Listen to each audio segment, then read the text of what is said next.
இன்னைக்கு நடக்கக்கூடிய heart attack இருதய மாரடைப்பை பார்த்தீங்கன்னா நிறைய பேஷண்ட்ஸுக்கு சுகர் கிடையாது, ப்ரெஷர் இல்லை, கெட்ட கொலஸ்ட்ராலும் இல்லை. அப்புறம் ஏன் ஹார்ட் அட்டாக் வருது சொல்லித்தரேன், மைண்ட்லேயே வச்சுக்கிடுங்க சரியா.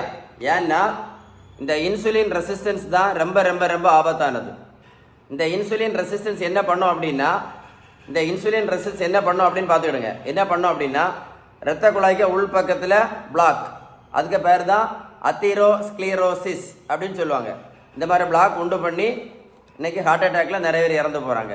அப்போது இந்த இன்சுலின் ரெசிஸ்டன்ஸ் எவ்வளோ ஆபத்தானது கண்டுபிடிச்சிங்களா, புரிஞ்சுட்டிங்களா? இது யாருக்குமே தெரியாது, அதான் சொல்லித்தரேன் உங்களுக்கு.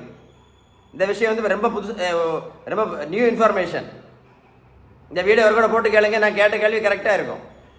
இந்த இன்சுலின் ரெசிஸ்டன்ஸ் சரி பண்ணணும்னா ஒரு வழி தான் இருக்குது, ரெண்டு வழியெல்லாம் கிடையாது, ஒரு வழி தான். அதுதான் பேலன்ஸ்டு டயட்.